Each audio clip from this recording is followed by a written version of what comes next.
Hey guys, welcome to another episode of Becoming a Professional. I'm your host, Riley Ramos, and we are recording at the Sky Llamas podcast studio in New Jersey. So, I'm always trying to travel, so just give me a reason to come to your hometown.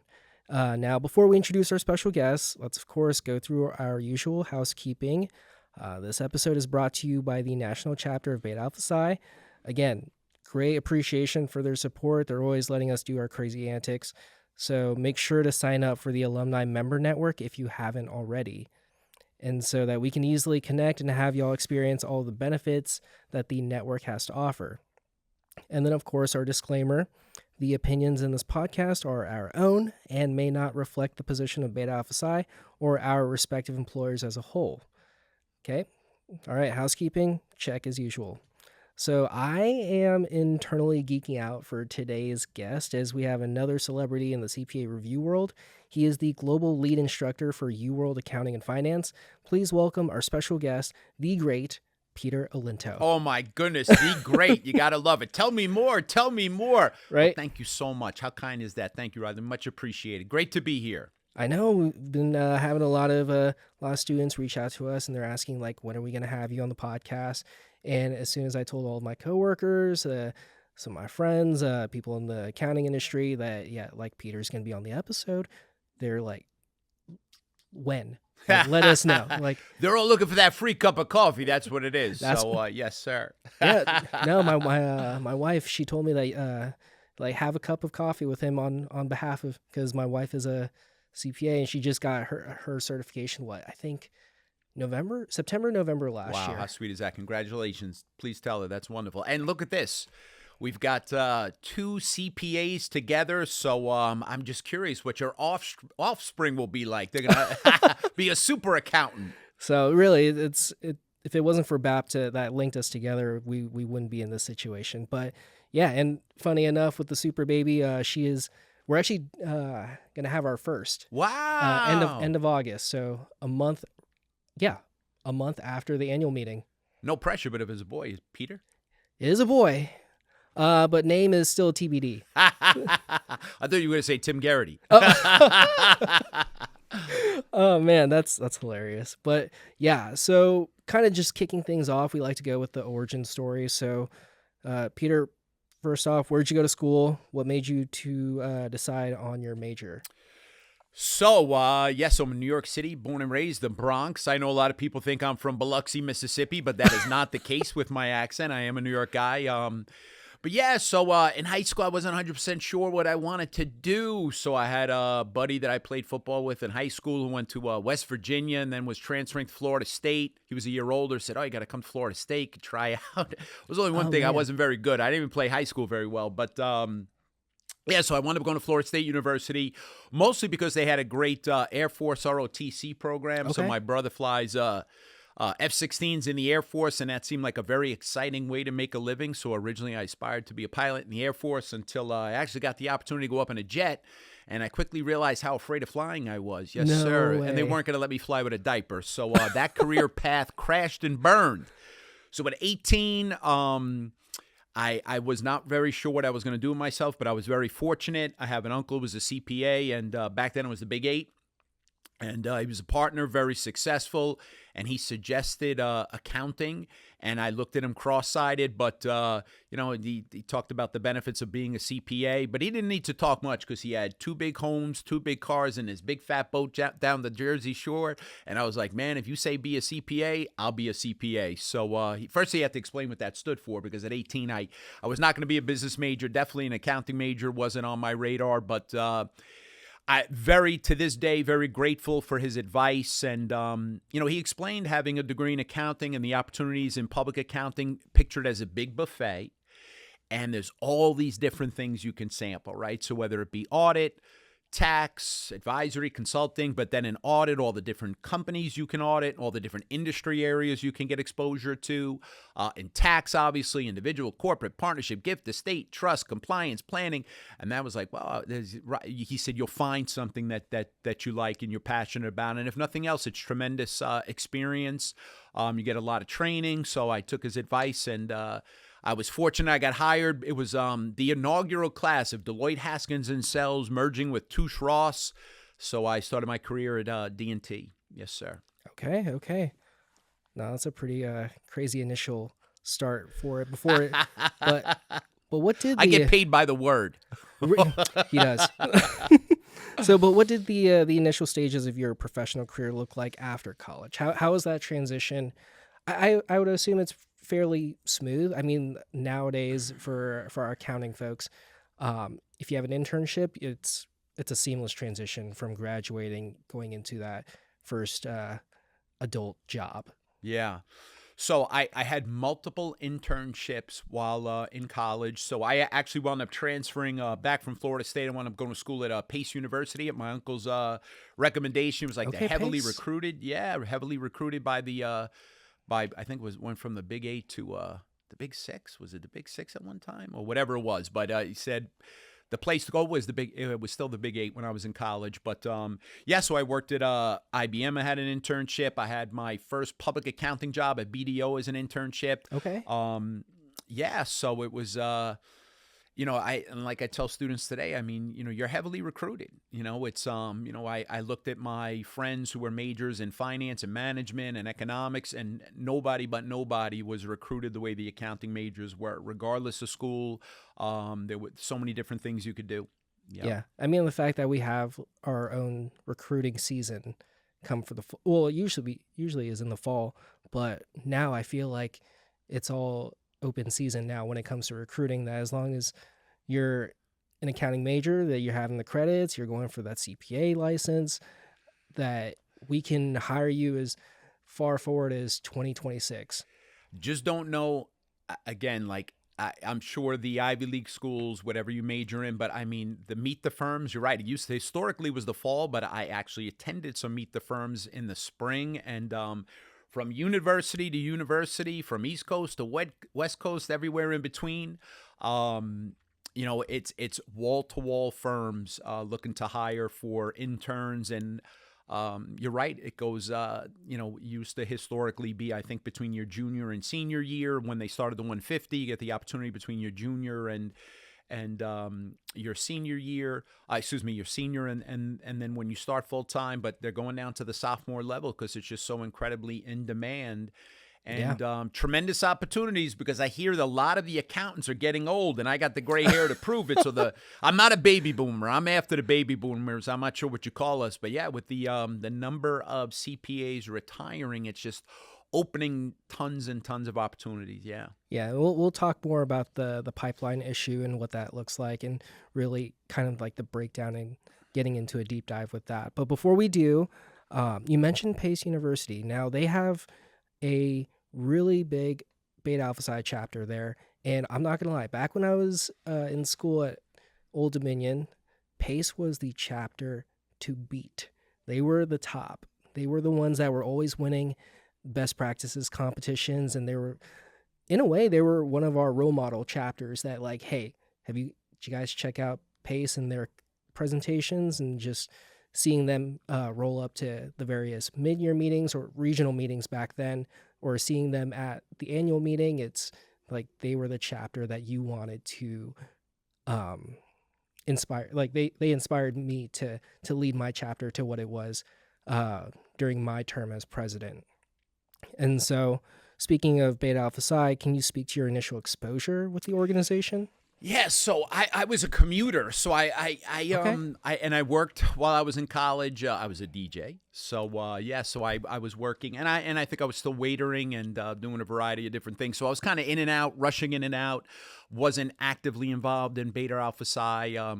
I'll be honest, in college, I don't even know to the extent I knew it exists. I knew there was an accounting society, but in spite of my lack of engagement, which is, if I had to do it all over again, I would have done that differently. But no, that's not true, because I did go to various, Meet the Firms and different things.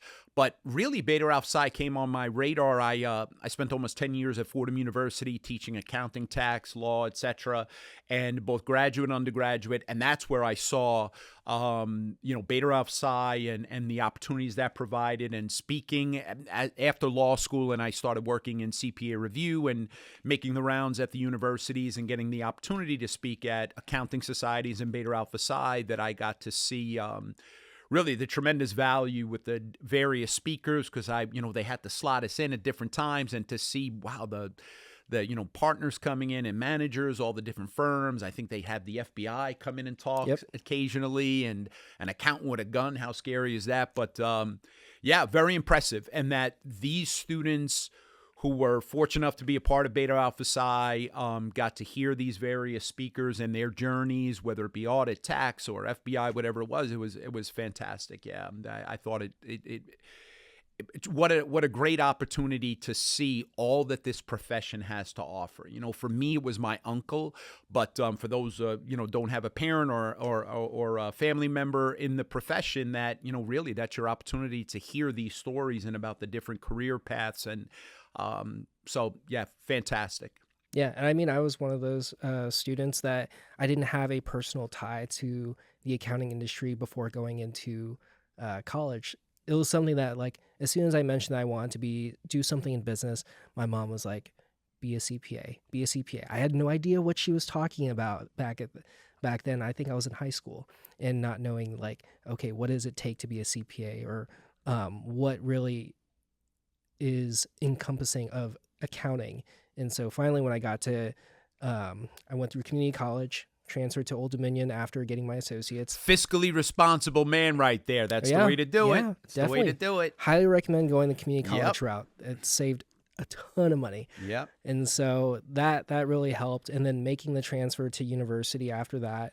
And that was where I first heard about Beta Alpha Psi, and really getting a feel for, like, the professionals in the area, what public accounting and even private as well for industry. What does that look like? And it blew my mind. It opened my mind to all the opportunities that we had locally. And then as far as, like, outside of my neighborhood, like, what else is out there? So it really, like, opens your horizons to see those engaging speakers. And it's ironic because my uncle was a big personality. And so when I thought of accounting, I thought of bookkeeping. You think somebody in a back room with their little hat on and doing their thing. But he explained to me, he said, listen, ironically, if you want to ascend to the level of, senior manager, partner, that it's a lot of sales, right? Mm-hmm. Bringing in business, retaining business, and your people skills. And I was like, so that was such an eye opener. I never connected, big personality and CPA, and how, having a personality could pay dividends as a career as an accountant. But, it's interesting as I hear you say this, because we've already decided to be accounting majors for the most part once you're enrolled in Beta Alpha Psi, right? To have those same speakers speak to the freshmen who are undecided majors or undecided business majors, to demystify and get rid of that negative, stereotype that accountants have. I think we'd find a lot more people majoring in accounting, because really it's you guys do such an amazing job with the different folks you have come and speak to the students and talk about their careers and what they do, and everyone sees that big buffet of opportunities. It's like a no-brainer. Like, it's like, because what scared me as a 19 or 20-year-old was the thought of going to the same office every day doing the same thing. I loved and I guess partly because I have ADHD, I like the idea of bouncing around, doing different things, different clients, different industry areas, constantly learning. But I think it's important to reach those freshmen, and even the seniors in high school to educate. Yeah. It goes early as high school. Yeah. Yeah. Do you all do it? No, Beta Alpha Psi doesn't. There are some chapters that they'll do it for, like, a best practices project, or some as, like, a community service outreach, that they'll go to their local high schools. We did that for one of our best practices projects in the past, and that the teachers have always, like, told us, like, hey, please come back. We would love to have you guys present to the students and really talk about your day-to-day, what it's like, as far as the benefits and having a meaningful career in what really is not the sexiest industry. Right. So that was something that the teachers were getting excited for their students. And then we also got seeing the students, like, how they reacted to us talking about, like, the types of clients that we work with, the the projects that we do, that we're not just preparing tax returns. Right. And it's so much more than that. Right. And The average adult, when they hear you're a CPA, what do they immediately think you're an expert in? Tax. Like, it's like, so now you trickle that down to a 16 or 17-year-old. No, I think there's a lack of education as to what this career is all about, and all the different options it provides. And that's like the number one selling point to me, because, when you're 18, how do you know what you want to do the rest of your life? Like, some people are fortunate they grow up wanting to be a doctor or a lawyer, whatever it is. But the vast majority of people I speak to don't say that hey, when I was 12, I decided I wanted to be a CPA, but you could have people say, oh, they knew from a young age they wanted to be a doctor or a lawyer. But reaching out, I think that's a wonderful service you're providing to the high schoolers. But even those freshmen, they're clueless as to, and again, you're fortunate your mom had my uncle, but about what these opportunities are. And it's just for lack of knowledge that they're not. I think more people aren't interested. Right. Well, now when it comes to Beta Alpha Psi, you're serving as a professional partner. So UWorld is one of our professional partners with the organization. So how has that been like? What's that experience been like for you? Well, it's interesting because I went on to law school and then wound up getting my CFA, that I've bounced around and done some different things. And, people, what's harder, CPA, CFA, bar? First thing I tell people is, like, they say the kindest things about getting these letters and passing these exams, but I'm saying, I mean it sincerely. Like, if there were a two-tailed distribution of the IQs just right here, my IQ would be in the left tail. Passing these exams is really about the time and effort you put in, and my work ethic is in the right tail. But I look at the CPA, and I try to tell them, like, the anxiety when you're in law school to you got to pass the bar. You're not going to be able to practice law unless you pass the bar. There's a different level of intensity, and it's unheard of to go 3 years to law school and then not pass the bar, right? All that time, money, and effort would pretty much be wasted if you don't pass the bar exam. So I try to tell people, whether it's 4 years or now the 155 years, how could you have a degree in accounting and not be certified? It's just mind-boggling to me. Like, to get the maximum return on investment, you need those letters after your last name. There's just no excuse to not get it done. So I love the opportunity to speak to,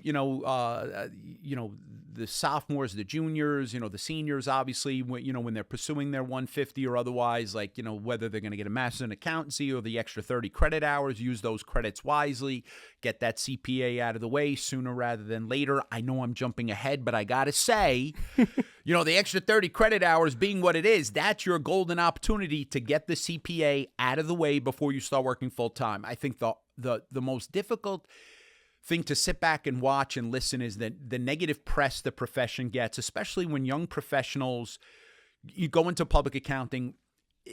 Yes, there's a busy season, right? But we don't need to apologize for this. Like, so if you graduate law school, you got a year-round busy season. I think if you graduate med school, you got year-round. Like, we're fortunate in that, it's a season. But if you've got to work a busy season and you have not passed the CPA exam, and then you've got to study for the CPA, let's say you get a few parts out of the way, then you go into your second busy season, and then you got to study for the remaining parts of the CPA. Then people get dissatisfied because they don't get a break.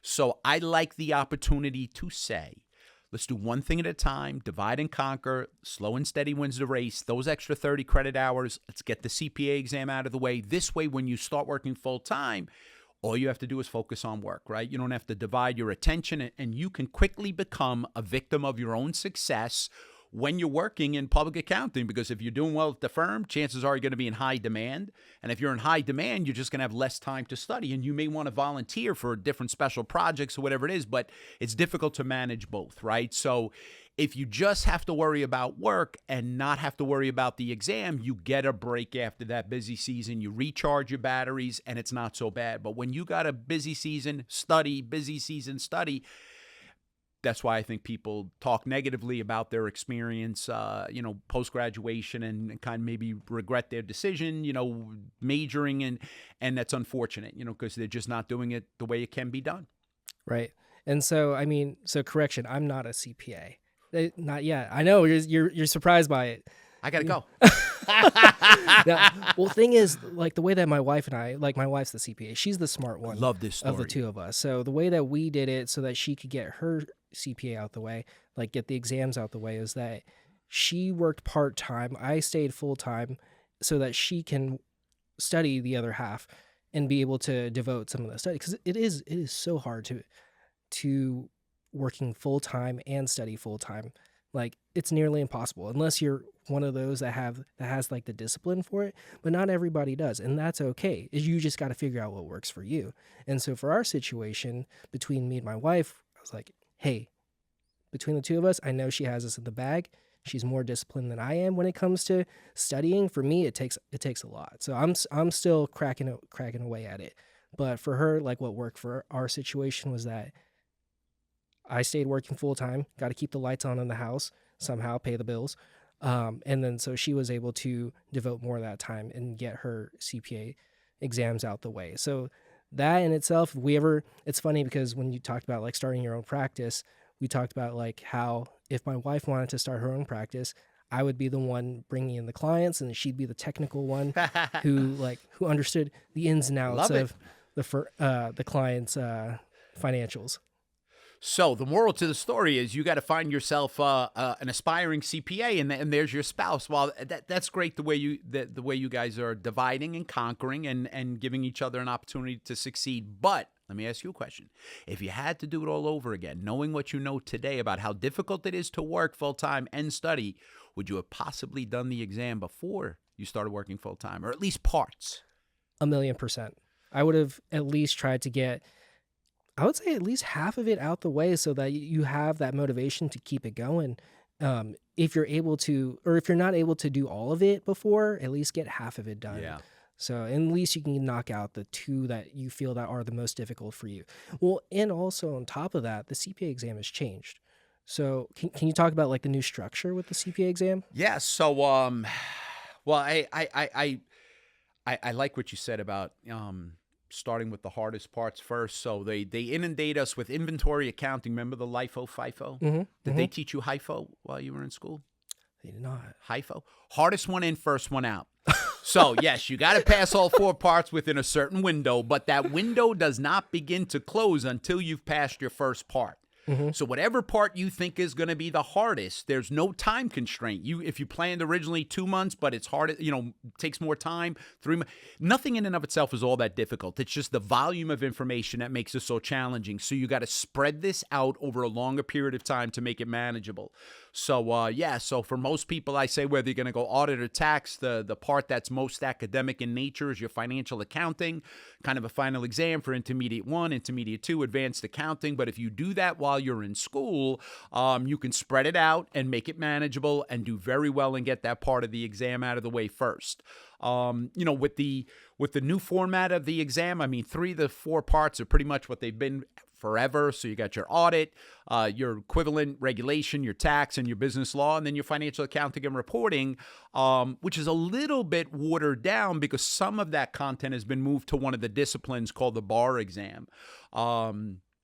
So I think it is, was a great move on part of the AICPA to say, hey, let's make one of the parts, content that you're somewhat passionate about, right? What you're going to do for a living. So if you're going to be a tax professional, there's now a part of the exam, TCP, and it's not just compliance, right? I hear tax people who do well financially don't just crank returns, but they actually do a lot of financial planning, right? So whether it's at the entity level or individual. So I'm glad they carved out a niche for those folks.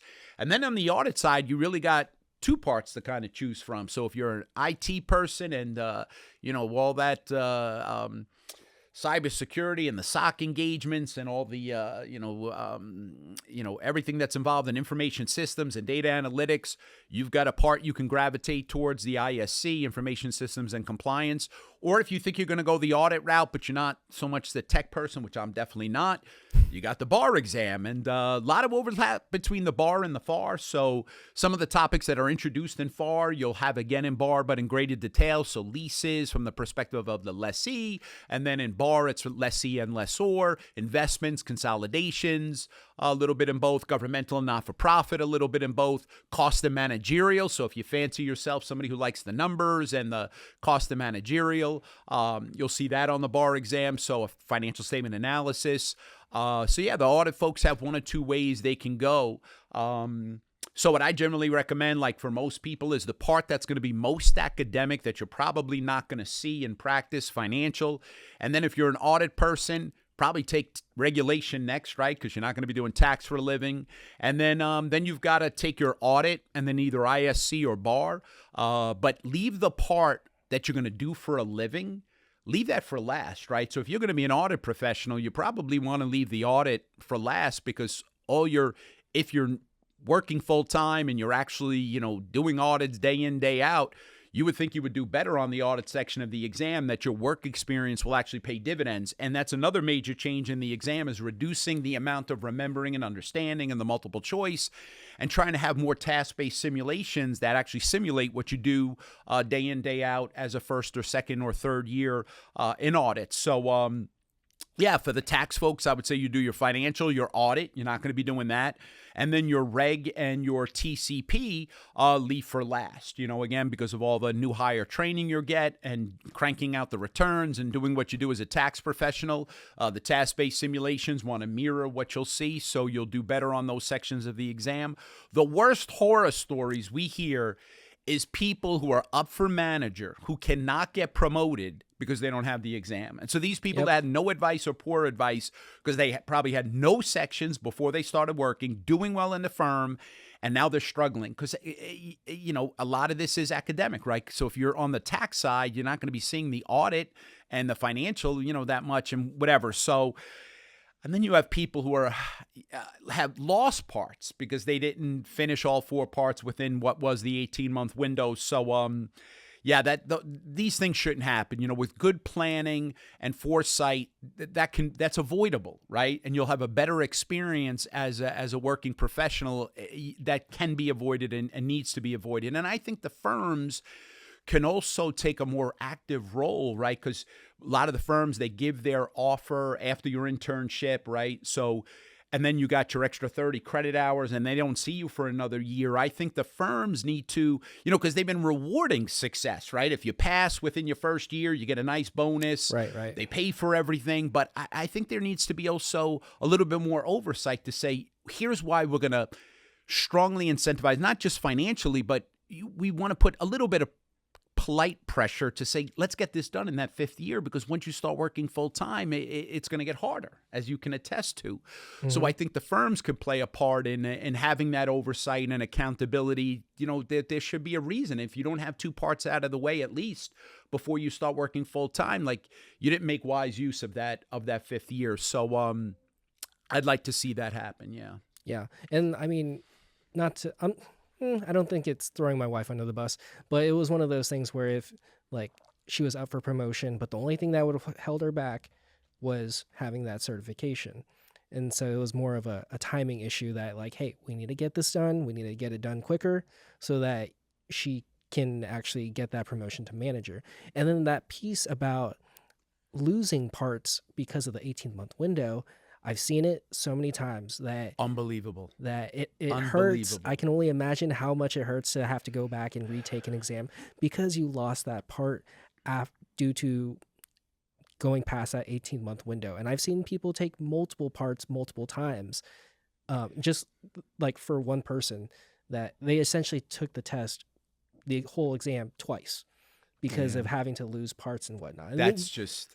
Yeah, well, I think the AICPA has done a good thing too, and I know some of this was prompted by the delay in the score release now with the change in the exam, but I think the 30 or 36-month rule should alleviate a lot of that going forward. But there are challenges with the timing of getting the results out. But look, you study for a part, you're waiting for your results, let it go, start studying for your next part. God willing, you pass that part. But if not, you're prepared for the next part, and then you could come back. The vast majority of CPAs did not pass all 4 parts on the first attempt, and it's not for lack of ability. Many times it's for lack of time. And I also realize there are extenuating circumstances, that there's a certain percentage of the population, because of financial issues or family issues, that, can't get parts of the exam out of the way, before they start working. But that's more the exception than the rule, but it does happen. But, being in the fortunate position to talk to so many firms, they will work with you. Like, if you share your schedule, your aspirations, like, here's how I would like to pass the exam. Given the 30 months, I'm going to take one part per quarter.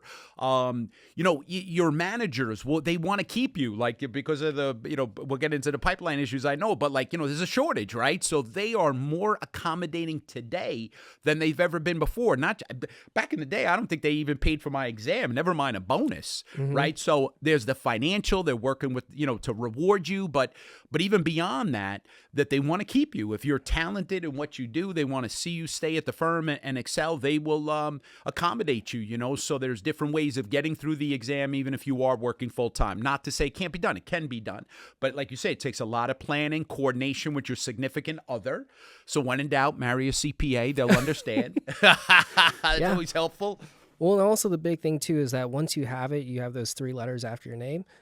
I mean, the value proposition, really, like, being able to differentiate yourself from others when it comes to the entering the workforce or applying to just different positions, whether it be in public or outside of public.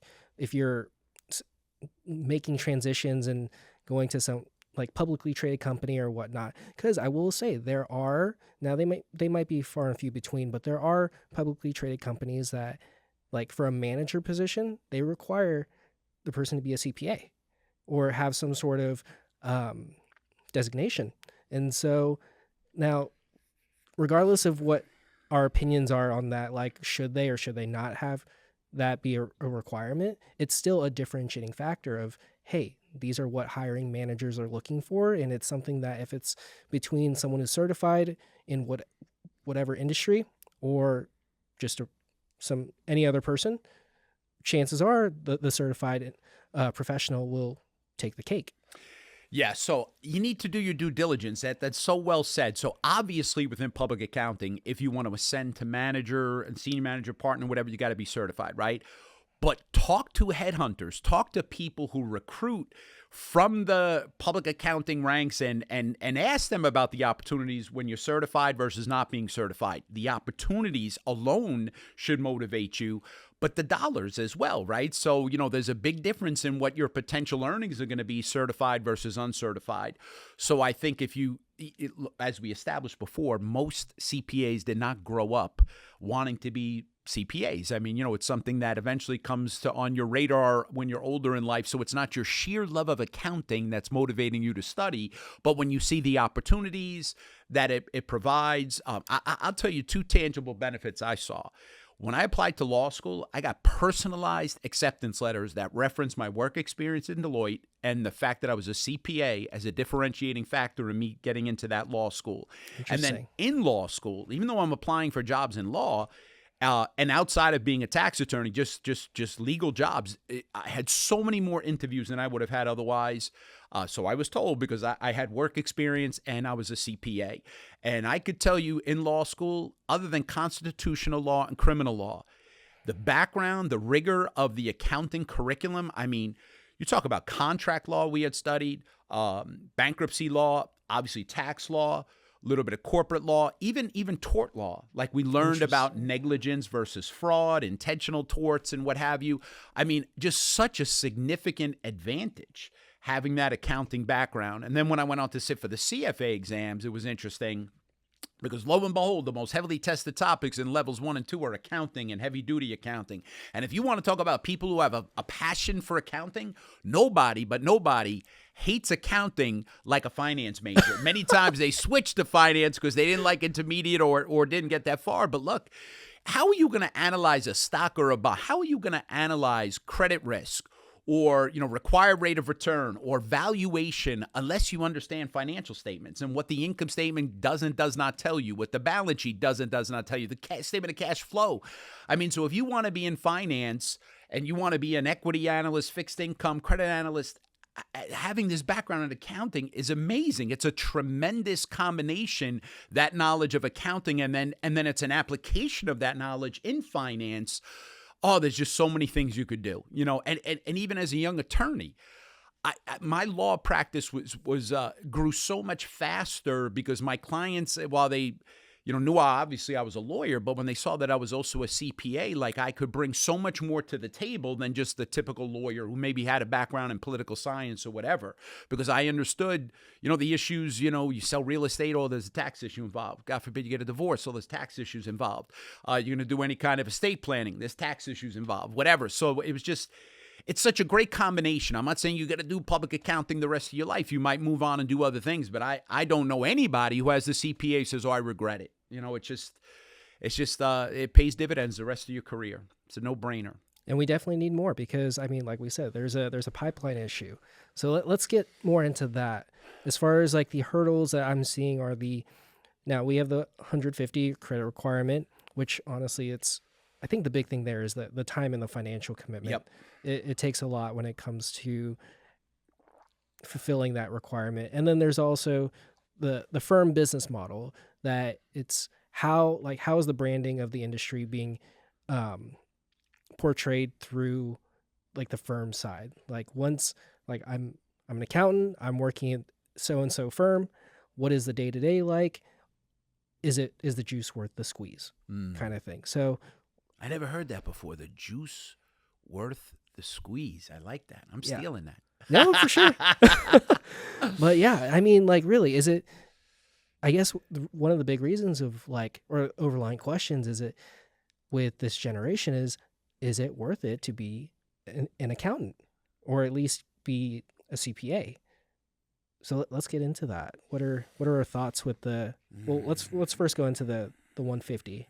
Yeah, so all right, so there's a couple of things I could say about that. First, I think we got to respect how much savvier this generation is in terms of cost-benefit analysis and a little bit of NPV, IRR, and looking at the hurdle financially to invest time and money to get a credential, right? So it's the 4 years or 5 years you're losing of income because you're choosing to go to school, plus what you're laying out to pay for that education. And then they want to, the incremental benefit of the fifth year, right? So I give them a lot of credit for analyzing that. It should be scrutinized. I think there are a lot of universities that do an amazing job when somebody gets that master's in accountancy. So when those 30 extra credit hours are used wisely and you're in a really good MAC program, I think the cost and the time is justified, right? So that's maybe a third, right? Get the master's in accountancy or master's in taxation. Those folks, I think, get a lot of benefit from that time and that investment. It's the other 2/3 or whatever population doesn't get a master's in accountancy or taxation and then uses the extra 30 credit hours to just take the path of least resistance and take golf or whatever else. I hear crazy stuff. Then I think people rightfully so say, really, why the extra 30 credit hours, right? So if I thought originally, my memory is just not as good as it used to be, but I thought at one time it was the states required the extra 30 credit hours to be in, finance or accounting or tax or economics or law, something that would pay dividends to enhance your value in the workplace, right? But I don't believe that's the case anymore. We discussed that earlier, right? So you got to question those extra 30 credit hours. So I think for the folks who are in the master's programs and getting that value, and I think the firms appreciate that value, and there's an incremental increase in the starting salary because you have that fifth year and that master's of accountancy, it's justified.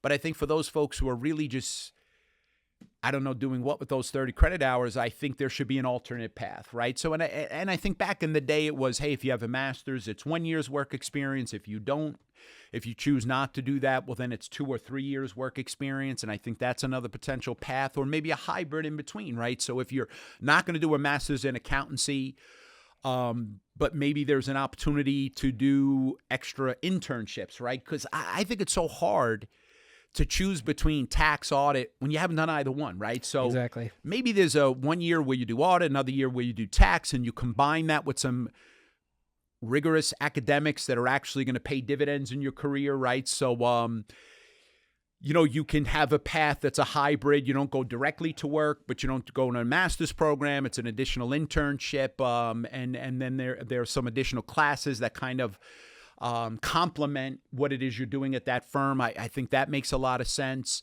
But I don't think it's a one size fits all, right? So I think you need to carve out different paths to the CPA, and I think the 150 hurdle is rightfully scrutinized, when you look at the cost benefit, and my sister and my brother-in-law are respiratory therapists, and forever that was a 2-year college commitment.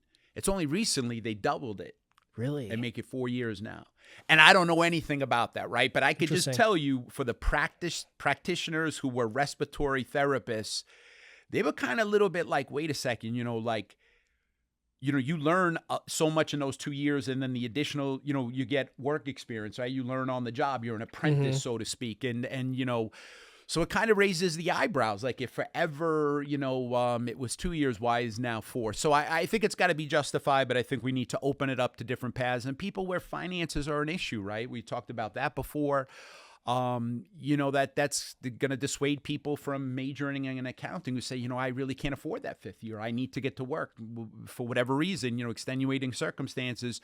We don't want to lose those people because they could be very good people that can bring a lot to the profession, but they just don't see it as realistic given the 5th year, right? So maybe there's a way that they can go straight to work, but then they have a minimum of 3 years they have to work in public accounting, along with maybe continuing education, right? So I think, I think you understand the books more when you can combine that with the work experience. It's like all of a sudden the light bulb goes off, right? Like, oh, I understand why this was being emphasized and why I was being taught this, or governmental and not-for-profit. Like, so many people, well, it's a niche in a lot of firms, right? It's a niche. You could have an opportunity. And then I think the third largest employer of accountants after public and corporate America is the government, right? So, and not-for-profit. So I think if you gave people a path where they can, maybe work in governmental accounting or not-for-profit and then take a class in governmental not-for-profit, rather than just learning this in theory, the fund accounting, all of a sudden it starts to resonate. Like, you're right, it's not earned revenue. Yeah, the matching principle don't apply here because, it's not like a fire, somebody's going to put out a fire at your house and all of a sudden they send you a bill, right, for the services rendered. No, there's no matching, so they just take your taxes. I think that would add a lot of value, so when you're combining some additional education with actual work experience, I think everybody benefits. Right. Because at least for the 150, if we were to alter that, who would be hurt? The institutions, the universities, they would be affected by it. So I feel like the entire issue shouldn't be put on the universities, that the industry has to take responsibility for the pipeline itself. This is an all hands on deck kind of issue. So totally, not only do we need assistance from the universities, like their perspective, but we also need like the firms, the ones that actually like we're creating this product of a brilliant student, now professional, for the firms. So I feel like we also need some buy-in from the firms, that they, like, whether it be more hands-on experience, supplemented by CPE. But as far as like making the profession in itself more attractive, it's like, how can the firms be more competitive when it comes to being able to attract students to become certified CPAs? And so I feel like it's also the firms have a responsibility in resolving the pipeline issue. Yeah, it's not on just one group. It's just reimagining and taking a step back. I mean, the firm's obviously swamped, doing what they do and what have you. And I think, like I said, the universities with the MAC programs, they got to figure it out. Like, those credits are laid out. Right. There's a well thought out plan for that 5th year and the classes they're going to take. And a lot of those folks are encouraged to simultaneously sit for the CPA, and those folks are taken care of. I think it's the rest of the group that I worry about, that the 30 credit hours is kind of just, they're spinning in the wind. And I think the firms, like I said, can take a far more active role in saying, okay, so, we're going to give you this offer. You did great in the internship. What are you going to do with those extra 30 credit hours? Are you getting a master's? Because if not, take, let's work with the university so that there's, classes you take and envisioning what you might want to do at this firm. You could take these classes and you could work X number of hours, but there's definitely a way to do this. Like, we could get this fixed pretty quickly. I think if you get the right people in the room, sit down, lock the door, and have no chairs, make everybody stand up. Everybody has to we'll stand. figure it out pretty quick. But no, I think everybody's just got to realize that it's in everybody's best interest to have multiple pathways. It just makes all the sense in the world to me.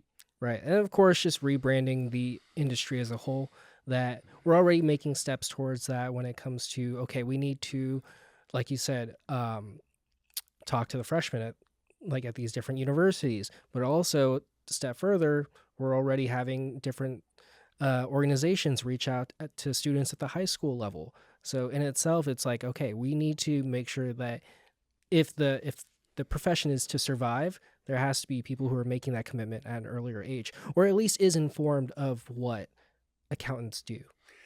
Without a doubt. And I'm glad you brought that up, because also I was at Ole Miss recently, and I loved one of the things the dean there told me is that we don't apologize for the rigor of our program. We explain why it's rigorous and how that's going to help you going forward, not only academically, but professionally. And I think as a profession, we need to stop being so apologetic for the rigor of whether it be the coursework or the actual work you do. We spoke about this earlier. I don't know, a doctor, a lawyer, somebody on Wall Street, in finance, it's hard work. Like, there's a correlation between the time and effort you put in and the financial reward, right? So there's no free lunch, right? So if you're not a risk taker, you're going to put your money in the bank and you got to be happy with your 2%. If you aspire, and look, there's so many different ways you could be happy. As we all know, obviously, I'm not saying money is it's a factor, and for some people it's a big factor. For other people, not such a big factor. You're happy's happy, but assuming you aspire to do well financially, it's something you have that ambition and that desire. I think, you go 4 years to college, 4 years to medical school, you got your residency, and then you start to get a reward financially. You go to law school, another 3 years you're giving up to go, or 4 years part-time. But so I think we need to educate and say, well, listen, you can't, again, there's no free lunch. I don't know I don't know anyone who's financially successful that earned it for themselves that didn't put in a lot of hard work, whether you own your own business. My brother-in-law owns a very successful pizzeria. I'm going to plug it in Clifton, New Jersey. Okay. Angelo's Pizza. But he works 6 to 7 days a week, So, whether you own your own business or you're an accountant, lawyer, doctor, whatever it is, it comes with the territory. But it doesn't have to be as bad. If you, like we said earlier, it breaks your back when you got to work a busy season. You get no break because then you roll right into study for the exam and then you go back to working another busy season. It's not sustainable. It's over. But if you get that out of the way and you only have to focus in on work, you get through your busy season, then you get a break. It's very manageable. Like, this is doable, So, but I think so. Part of this is educating, that. With the aspirations to have financial success, professional success, there's hard work involved, and I think that's okay. But it's got to be, and I know, they want to work smarter, not harder. I get it. I don't want anyone eating time and the billable hours and that to me, that's heartbreaking, right? You're afraid to bill for the time because you blew the budget or whatever. So I think I'm not the best person to speak on that, but I think that needs to be cleaned up as well. But overall, I was mentioning before we sat down, I know a partner at a Big Four firm, and I'm not going to say the name or anything like that, but from what I hear that, you're retiring around 60 and $30,000 a month. That's insane. Okay, so then I said, if you're 60, so I asked, we did the math. So 20 years, right? Let's say God willing lives another 20 years, $30,000 a month for 20 years, discounted back to today. I think I did a 3% discount rate annually. Divide that by 12. The present value of that benefit, $5.5 million. That's pretty darn good. And I know you're like, oh my God, 60. But before you know it, you got gray hairs and, you start thinking about these things. I mean, it's pretty darn cool. It's amazing, So, in America, we were talking about the numbers, right? The top 1% make over $800,000 a year. Right. And I could guarantee you that top 1% is working really hard, for the most part. Top 5%, was about 300. 330,000. Yeah, it was in the 300s. And the top 10%, 167,000 a year, Yep. right? So I'm going to venture to guess there's a high correlation between the top 10% in earnings and top 10% in hours worked, more likely than not, and again, I'm not saying if you could live on 30, 40,000 a year and be happy, God bless you, more power to you. But if you aspire to be in that top 10% financially, chances are you're going to have to be willing to pay the price to get there as well, and there's a work-life balance. It's got to be sustainable over 30, 40 years, working year round, 80 hours a week. It's not sustainable, right? I get that. But for 3 months out of a year where you got to hustle, or 4 months, and then you get a break, that's not so bad. And I think they start with 6 weeks vacation, right? Or 6 weeks vacation. And I think at some firms, your 6 weeks doesn't include, like, they close between Christmas and New Year's. Yeah, it doesn't count the holidays or holidays. I mean, so, yeah. Not so bad. But I think what it also boils down to is managing expectations. If there is 2 pieces of advice that I've gotten throughout my career, it's one, at least during my internship, it's 1, be a sponge, and then 2, manage your expectations. What that means is that just understand what you're getting yourself into, so that you have an idea of, like, hey, all the things that I want, it's not going to be right now. I'm doing what I'm doing right now so that I can get to what I want. What a sweet, nice way to say it. Now, as a New Yorker, you know what I would say? Oh, you're going to start out as a grunt, all right? So whether you're a lawyer, you're a CB, you start at the bottom, and that's what it is. But you don't stay at the bottom. No. But like you said, and being a sponge, free education, be politely aggressive with your career. Number 1, before you go to meet the firms, what top 5 firms do you want to meet that night? Who are their clients? What are their industry areas? Do a little research, right? See what those opportunities are. And then when you get to the firm, if you want to get the most out of your experience at that firm, granted they're using you, they want to have you work a lot of hours. I hear they bill and make a few bucks on you. In turn, see as much as you can. Right? It's a buffet. It's free education. Let them train you in all these industry areas. Let them give you exposure to their clients. Learn from the controller and these different people that you get to interact with pretty much from day one, right? It's unbelievable. Like, you're talking to people sometimes at very high levels at these organizations, and you're relatively, new. And I like what you said too about setting expectations. Like, I hear people say, "Oh, I want to be an advisory or consulting." What are you going to advise or consult on? You haven't worked a day yet. Academics is going to take you but so far, but you got to actually do it. And then, like, we spoke earlier about the title manager, right? You're a management major. What does that mean? What are you going to manage? A shoe store? A restaurant? What are you going to manage, right? You got to learn that industry, and you learn from the bottom up. That's okay. UPS, if I'm not mistaken, years ago, like so many of the folks who moved up in management originally started as loaders. And then drivers, and a lot of times, they then, while working, got their education, went to college, whatever, in the firm, I think UPS paid for whatever the situation was. But like they did everything in that organization. They knew it from the bottom up. You can really add value when you've loaded the truck and you've driven the truck and you've delivered the packages. It's the same thing. So be willing to do that and understand what you're doing initially is not what you're going to be doing in 2 years or in 4 years or 6 years. And try to find an industry area that you're interested in, because then if you're working the hours but you're somewhat interested in the client and their industry, it goes by much faster, when you find something you like. But you got to take that opportunity. Internships, man, see tax, see audit. If you think you want to do tax, do individual, corporate, partnership, gift, estate, trust. Find an internship opportunity where they allow you to sample these things so you can find what it is you're passionate about. I couldn't say it any better myself. I'm pretty excited about this stuff, huh? Yeah, it's too much coffee. Really. No, I'm there with you. And so, I mean, all great points, all very valid, if anything. And so before we wrap things up, because I know we're almost out of time. Don't worry about that clock. Where are we going to go? We got nowhere to go. We're just getting warmed up. They're going to shut our mics off. By the way, Stu, you go over that hour, they're going to shut my mic. But hey, before, so that we can wrap it up, Yep. Got one last question. What is your favorite Beta Alpha Psi memory? My favorite Beta Alpha Psi memory. So, I met you recently at, it was Dallas. Dallas. The first time I went to, so it's the very first time. I would always do the AAA, But for whatever reason, in all my travels over the years, I didn't get to go to Beta Alpha Psi. So that was my first exposure to that was a regional meeting in Dallas. I'm very excited. I'm going to Orlando. That is at the that's the annual meeting, end of July. End of July, annual meeting in Orlando. It's going to be like 140. Beautiful, great spot.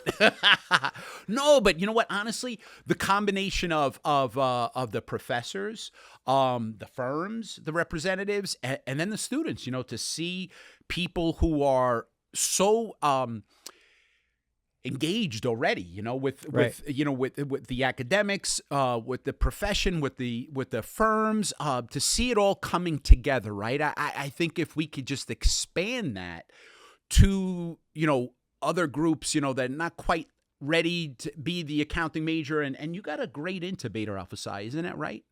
Right. You do. Do you know what is that vary by school? Like, is there a minimum GPA to be Beta Alpha Psi? I believe it's 3.0. 3.0. Okay, so I mean, I think for those talented, young, ambitious juniors, seniors, fifth years to talk to the freshmen and sophomore, to have those folks share their experiences in with the firms and at the Beta Alpha Psi meetings and all the talented speakers that come in to encourage these freshmen and sophomore undecided business majors to advocate for our profession and the opportunities it presents, because it's coming from their own generation, from people who are a step ahead of them, and share that experience, right? Just like you sharing with an intern and saying, I wish I had passed the exam before I started working full time. It's like big time passing that knowledge down, So no, it was amazing to see it all come together. It's I think it's time well spent for everybody. I was happy to be a part of it. Glad I was invited. Yeah, no, definitely Peter is going to be a lot more involved with a lot of the Beta Alpha Psi events and stuff. So like we always love to have him around because I mean, like he's a very like well-known figure in the industry. So it's like being able to see him, which I don't know if anyone told you, but when you made the appearance at the Dallas meeting, like some of the students at my table that I was sitting at, they were pointing over to you and they were like, is that who I think it is? Is that Peter? I'm like, what? What are y'all talking about? I turn around. Cult of Pete. Yeah. And so, I mean, I believe some of my friends also got pictures with you and everything. And so it was a fun time. It was great to have you there. Always great to meet people and to see people who put in the time and effort. And I got to tell you, one of the nicest compliments I get is that I'm able to encourage people and build their confidence who may not have thought they had what it takes, whatever that means, to get through the exams, that I was able to inspire them. And because look, the truth is, I don't intimidate anybody intellectually, right? You hear the way I speak, and I'm sincere. It's putting in the time and effort and looking at the potential reward and all the opportunities. But truthfully, man, if I pass this exam, anybody could do it. If you're willing to pay the price in terms of sacrificing the time on the front end, you can and you will do it. You heard it from the man. But Pete, thank you again. And listeners, thank you for tuning in to this week's episode. Be sure to like, subscribe, and follow us from whatever platform that you're tuning in from. Also, check out the show notes for our various social media pages and official BAP swag. Peter, thank you again for guesting on our podcast. Oh my gosh, great time to have. Thank you. To have you, and it's like, we're definitely gonna have to record another episode. We will do it. And right, by the way, who's better than us? Nobody. I was about to say. Good luck, folks. Nice. I'm glad you were able to join us. Hopefully, you got a lot out of this. Perfect. And we'll see you on the next episode of Becoming a Professional. Hey everyone, Riley here with the credits. This episode, titled The Pipeline Problem with Peter Olinto, was hosted by myself, Riley Ramos, and accompanied by our special guest, the man, the myth, the legend, of course, Peter Olinto. Music was sourced from Resolute Audio and Fine-Tune Music on Adobe Stock. Huge shout out to Beta Alpha Psi for their financial support and keeping the podcast going strong. If you haven't already, please join the Alumni and Member Network, as details can be found in the show notes. Thanks again for tuning in, and we'll see you on the next episode of Becoming a Professional.